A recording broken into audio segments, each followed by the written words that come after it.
고린도전서 15장 50절부터 58절 신약 283쪽 한 절씩 교독하겠습니다.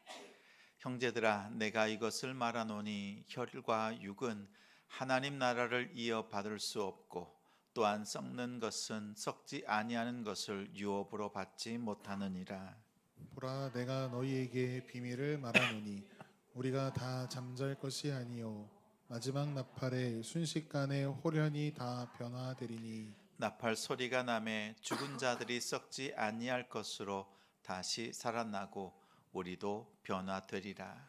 이 썩을 것이 반드시 썩지 아니할 것을 입겠고 이 죽을 것이 죽지 아니함을 입으리로다. 이 썩을 것이 썩지 아니함을 입고 이 죽을 것이 죽지 아니함을 입을 때에는 사망을 삼키고 이기리라고 기록된 말씀이 이루어지리라.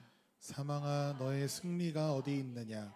사망아, 내가 쏘는 것이 어디 있느냐? 사망이 쏘는 것은 죄요 죄의 권능은 율법이라. 우리 주 예수 그리스도로 말미암아 우리에게 승리를 주시는 하나님께 감사하노니 그러므로 내 사랑하는 형제들아, 견실하며 흔들리지 말고 항상 주의 일에 더욱 힘쓰는 자들이 되라. 이는 너희 수고가 주 안에서 헛되지 않은 줄 알미라. 아멘. 부활의 소망으로 흔들리지 않는 가정, 부활의 소망으로 흔들리지 않는 가정이라는 제목으로 말씀 전하겠습니다. 지난 한 주간 치열한 영적 전투를 했지요. 깨어지기도 하고 넘어지기도 하고 때로는 말씀 속에서 넉넉히 승리케 하신 하나님 앞에 영광을 돌려드립니다. 상처 입었다면 말씀 속에서 위로함 얻고 또 오늘 부활하신 예수 그리스도께서 우리에게 하신 그 일을 마음판에 새기면서 세상을 향하여서 승리를 노래하는 우리 가정들이 되시기를 주님의 이름으로 축원합니다. 오늘날 세상은 파도가 몰려옵니다. 어떤 때는요, 학벌, 좋은 학벌, 또 좋은 직장, 그걸 구하기 위해서 그렇게 학벌에 매이기도 합니다. 또 어떤 때는 건강 챙기는 그 바람이 불지요. 또 부동산 바람이 붑니다. 요즘은 너나 나나 할 것 없이 주식에 빠져 있습니다. 세상의 가치를 쫓으면서 느끼는 것이 있지요. 아무리 노력해도 극심한 양극화가 해결되지 않는다라는 거예요. 잘 되지만 더 잘 되는 사람들을 보면서 마음 아파하고 오히려 상대적인 빈곤감을 느낍니다. 그래서 남들보다 더 빠르게 선점하고 남들보다 더 빠르게 움직여서 더 많은 것을 가지고자 하는 것이 요즘 세상의 지혜입니다. 세상의 지혜는 좀 더 빨리, 좀 더 내가 원하는 것을 더 많이 얻는 것을 세상의 지혜로 삼고 있습니다. 그렇다면 이 세상 속에서 살아가고 있는 우리 크리스찬들은 어떻게 살아야 될까요? 세상의 수많은 파도들 몰려올 때 우리가 생각하고 돌아봐야 될 인물이 있습니다. 이삭입니다. 창세기 26장 1, 2절 말씀 같이 읽겠습니다. 아브람 때에 첫 흉년이 들었더니 그 땅에 또 흉년이 들매 이삭이 그랄로 가서 블레셋 왕 아비멜렉에게 이르렀더니 여호와께서 이삭에게 나타나 이르시되 애굽으로 내려가지 말고 내가 내게 지시하는 땅에 거주하라. 아브람 때에도 흉년이 들었는데 이삭 때에도 흉년이 듭니다. 가나안 땅에 흉년이 들었어요. 그러자 사람들이 재빠르게 움직입니다. 어디로요? 풍요의 땅, 나일강의 그 풍요가 있는 애굽 드림을 꿈꾸면서 사람들이 이동합니다. 그러자 하나님의 사람 이삭도 움직일 수밖에 없어요. 가나안 땅의 흉년이니까 피할 수밖에 없어요. 그래서 애굽으로 내려가는 그 길에 하나님께서 말씀하십니다. 가나안 땅을 딱 벗어나는 그 경계 지역이 그랄 땅입니다. 또 블레셋과 맞닿아 있는 경계 지역입니다. 그곳에서 하나님의 말씀이 임합니다. 애굽으로 내려가지 말고 그곳에 거주하라라는 말씀이었습니다. 자, 그러자 사람은 다 같이 애굽으로 달려 내려가는데 이 이삭은 어때요? 그 말씀이 임한 자리에서 멈춥니다. 사람들이 가지고 있는 기준과 이삭이 가지고 있는 기준이 달라요. 사람들은 자신의 편이나 자신의 미래를 보고 움직이는 거지요. 근데 이삭은 하나님의 말씀이라고 하는 그 기준을 가지고 있습니다. 말씀이 멈추라고 하니까 멈췄고, 말씀이 또 가라고 하면 가는 사람이 이삭이었습니다. 그리고 이삭은요, 어려움이 와도 흔들리지 않았습니다. 이 블레셋 땅에 살고 있는 아비멜렉 왕이요, 사람들을 보내서 그곳에 거하고 있는 이 이삭의 우물을 뺏고 또 빼앗고 또 빼앗습니다. 근데 아무리 빼앗아도 그 땅을 떠나지 않아요. 왜 떠나지 않는 거지요? 하나님의 말씀이 그 땅을 떠나지 말라라고 하시니까. 우물을 빼앗긴다는 것은 전 재산을 잃는 것과 같죠. 목축업을 하는데 물이 없으면 문제죠. 그런데 빼앗겨도 파면 또 나오고, 또 빼앗아가도 또 파면 또 나오고, 참 하나님은 기가 막히게 이삭을 도와주셨습니다. 더 이상 빼앗을래야 빼앗을 힘이 없습니다. 자, 그런데 하나님께서 그 땅에서 100배의 복을 더해 주셨습니다. 이것을 바라보고 있던 아비멜렉이 와서 얘기하는 거지요. 이삭이 하나님이 주시는 100배의 복을 받은 것 때문이 아니라 하나님이 동행하시는, 또 하나님과 함께 동행하는 이삭을 바라보면서 너는 하나님께 복받은 자다라는 그 고백을 합니다. 여러분 보세요. 많은 사람들이 환경과 자신의 욕심의 그 물결에 휩싸여서 애굽에 내려가서 그럴듯하게 삽니다. 그런데 이삭만큼은 하나님의 말씀이 머무는 그곳에서 멈추고 말씀의 닻을 내리고 멈춥니다. 고정합니다. 여러분 보세요. 배가 있는데 닻을 내리면 어때요? 파도가 밀려오죠. 그럼 어떻게 배는? 요동칩니다. 흔들려요. 흔들릴 수밖에 없습니다. 근데 떠내려가지는 않습니다. 세상 물결에 영향받을 수 있어요. 마음이 흔들릴 수 있어요. 그런데 떠내려가지 않습니다. 오늘 본문에 등장하는 고린도 교회 성도들, 교회도 마찬가지입니다. 물질주의가 휘몰아칩니다. 또 교회 안에 몇몇 사람들의 음란함 때문에 난리가 났습니다.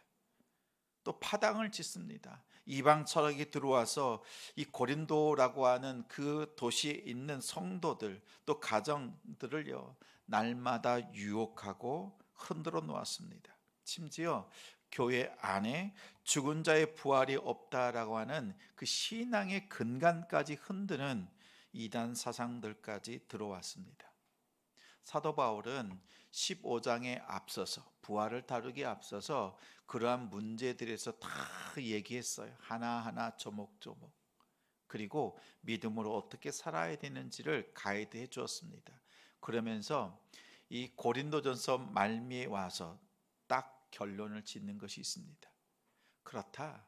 우리 교회가 아무리 깨끗하고 또 견실하게 살아가 보려고 하지만 세상 물결에 우리 성도들과 또 믿음의 가정들이 흔들릴 수밖에 없다. 그 문제들이 우리에게도 여전히 세상에도 있고 교회 안에도 우리 성도들 안에도 있다라는 거예요. 그런데 더 중요한 건 뭐예요? 한 가지, 이삭이 말씀에 닻을 내리고 흔들리지만 떠내려가지 않았던 것처럼 이 땅에 있는 우리 고린도 교회 성도들 또 교회들이 흔들리지만 그 믿음에서 아예 세상으로 떠내려가지 않는 그 비결이 하나 있다는 거예요. 그것이 고린도전서 15장 말씀, 우리가 잘 아는 부활장입니다. 교회가 죄가 없는 것이 아니라 부활의 신앙을 가지고 있기 때문에 죄인으로서 함께 모였지만 그 안에서 요동치고 힘들고 어렵고 눈물이 있지만 결코 세상으로 떠내려가지 않는 그 비결은 부활 신앙에 있다라는 것입니다. 여러분, 이 부활의 신앙을요, 자녀들에게 심어주길 바랍니다. 부활의 진정한 의미가 무엇인지를 자녀들에게 가르쳐 줄 수 있는 우리 가정들이 되길 바랍니다. 이 비밀을 깨닫고 세상 풍파에 흔들릴지라도 결코 떠내려가지 않는 우리 자녀들, 우리 가정을 세워가시기를 소망합니다. 자, 첫 번째는요, 부활의 비밀을 깨닫고 영원한 소망의 닻을 내리는 우리 성도가 되길 바랍니다. 50절 말씀 같이 읽겠습니다. 시작. 형제들아 내가 이것을 말하노니 혈과 육은 하나님 나라를 이어받을 수 없고 또한 썩는 것은 썩지 아니하는 것을 유업으로 받지 못하느니라. 바울은 가장 먼저 선언하는 것이 이거예요. 혈과 육은, 인간의 제한적인 육체는 이 땅의 물질적인 조건으로는 영원한 하나님의 나라를 유업으로 받을 수 없다, 유산으로 받을 수 없다라는 거예요. 다시 말하면 이 몸으로는 어떻게 해요? 천국에 갈 수 없다라는 것이고 다른 방식이 필요한 겁니다. 이 땅의 것들은 모두 썩어질 것들이기 때문에 그렇습니다. 아무리 건강한 육체를 가지고 있어도 30년, 40년 지나고 나면 늙고 병듭니다.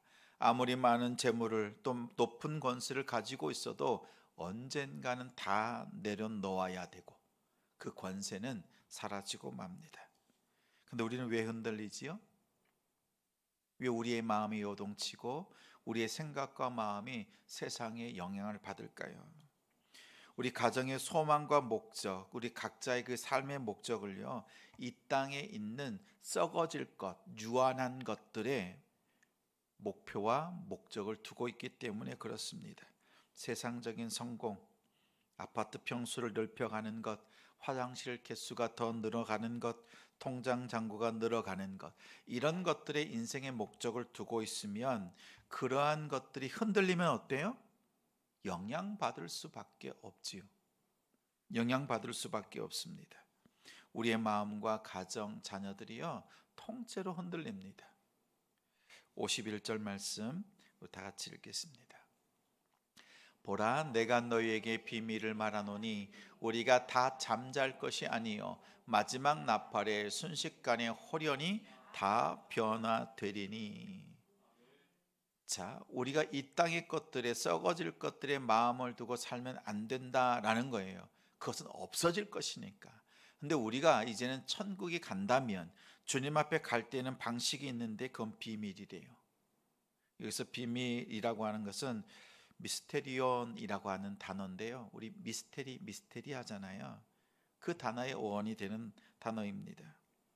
그래서 인간의 이성으로는 깨달을 수 없고 하나님께서 계시해 주시고 하나님께서 알려주셔야만 알 수 있는 것을 말합니다. 그 비밀이 무엇이에요? 우리가 이 몸으로 죽는 것으로 끝나는 존재가 아니라 나팔 소리가 울려 퍼질 때, 마지막 나팔이 울려 퍼질 때 순식간에 우리의 몸이 호련히 변화된다라고 말하고 있습니다. 52절부터 54절을 보면 나팔 소리가 나면 죽은 자들이 썩지 않을 것으로 다시 살아나고 우리 역시 다 같이 변화될 것이다 라고 말합니다. 이것이 부활이요, 우리 인생이 꼭 붙들어야 될 소망입니다. 썩을 것들에, 발음이 좀 그랬나요? 썩을 것에 마음 두지 말고 인생의 목표를 두지 말고 썩지 않는 것, 그 부활을 향하여서 소망을 두고 살아가는 성도가 됩시다. 부활은요, 막연한 쉰하나 환상이 아닙니다. 우리가 맞이하게 될 미래예요. 그것에 목적을 두고 살아가길 바랍니다. 그래서 부활의 소망의 닻을 내리고 우리 성도들이 살아갈 때요, 이 땅에서는 조금 부족해도, 조금 가난해도, 육신의 질병으로 많이 고통당해도 낙심하지 않습니다. 장차 올 영원한 것, 썩지 않는 것, 그 부활의 몸으로 하나님의 나라에서 우리의 주님을 영원히 바라보며 그 기쁨을 누릴 것이기 때문에 그렇습니다. 그래서 부활의 소망을 가지라라는 것입니다. 그러면 흔들릴지언정 세상으로 떠내려가지 않습니다. 이 부활의 소망에 닻을 내리는 우리 가정이 됩시다. 자, 두 번째는 그렇다면 이 부활은 과연 우리에게 어떻게 왔는가라는 거예요. 54절 말씀 같이 한번 읽겠습니다. 이 썩을 것이 썩지 아니함을 입고 이 죽을 것이 죽지 아니함을 입을 때에는 사망을 삼키고 이기리라고 기록된 말씀이 이루어지리라. 55절이요.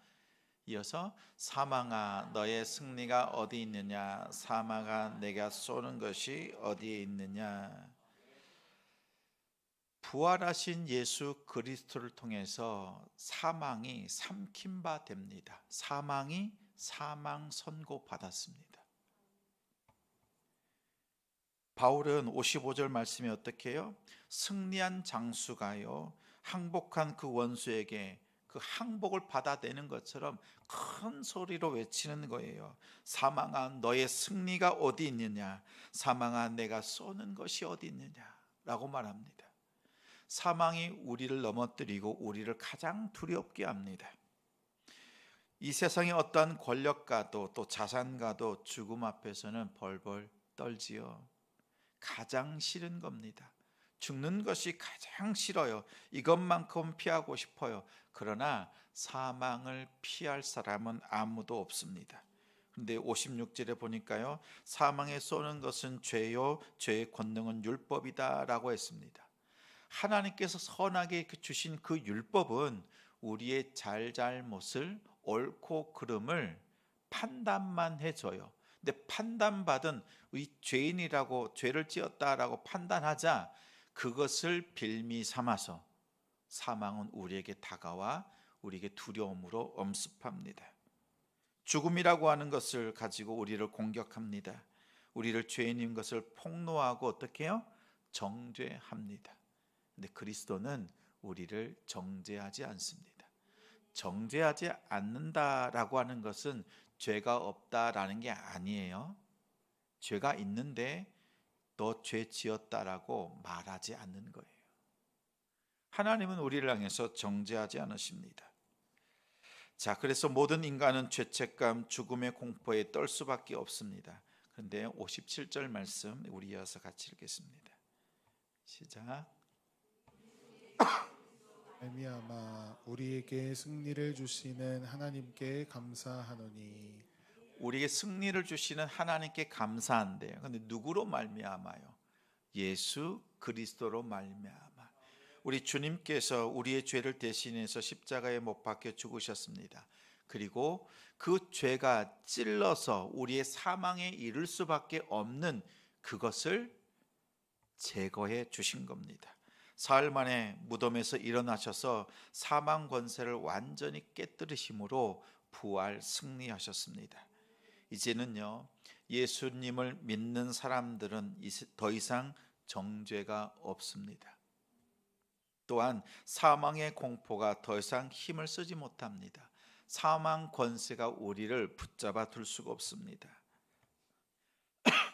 하나님은 예수님을 통해서 우리에게 완전하고 최종적인 승리를 우리에게 안겨주셨습니다. 자, 이 일을 통해 오히려 이 땅에서요 예수 그리스도를 통하여서 내가 승리했노라라고 선포할 수 있는 믿음의 성도가 됩니다. 이 승리를 외치는 우리 가정들이 되길 바랍니다. 자, 그렇다면 부활의 소망이 있고 닻을 내렸어요. 그 소망이 예수님으로 통해서 우리에게 오셨다는 것을 우리가 알아요. 예수님의 승리가 나의 승리인 걸 압니다. 자, 그렇다면 우리가 이 마음 닻을 내리고 그 소망을 가지고 어떻게 살아야 되는가 세 가지를 말하고 있습니다. 28절 말씀 같이 읽겠습니다. 그러므로 내 사랑하는 형제들아 견실하며 흔들리지 말고 항상 주의 일에 더욱 힘쓰는 자들이 되라. 이는 너희 수고가 주 안에서 헛되지 않은 줄 알미라. 첫째 권면하는 것입니다. 믿음의 자리를 굳건하게 지키라라는 거예요. 말씀해 보니까 견실하고 흔들리지 말라라고 합니다. 그래서 견실이라고 하는 것은요, 자리를 뜻합니다. 자리, 앉아 있는 그 자리, 자신이 맡고 있는 주어진 자리를 흔들림 없이 정착시키다라는 뜻이 담겨져 있습니다. 흔들리지 말라는 것은 뭐예요?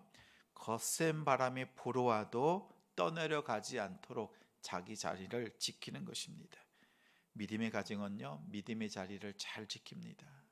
여러분, 금요일에 매주 오시잖아요. 오실 때마다 항상 기쁘게 오세요? 아닐 때가 더 허다해요. 오히려 피곤하고 어렵고 힘들고 오늘은 한번 좀 빠져볼까? 이런 마음이 들 때가 있어요. 그래도 믿음의 자리를 지키는 것이 지혜로운 것입니다. 부활의 소망의 닻을 내리는 가정은요, 환경에 흔들리지 않습니다. 하나님이 내게 주신 예배의 자리, 기도의 자리, 그 믿음의 자리를 잘 지키는 것입니다. 사탄은 바쁘다는 핑계로, 또 피곤하다라는 핑계로, 또 재정적인 염려로, 이런 것들 때문에 믿음의 자리를 멀게 합니다. 그때 여러분 믿음의 자리를 더 견실하게 흔들리지 말고 굳건히 잘 지키시길 바랍니다. 자, 두 번째는요, 주의 일을 넘치도록 하는 것입니다.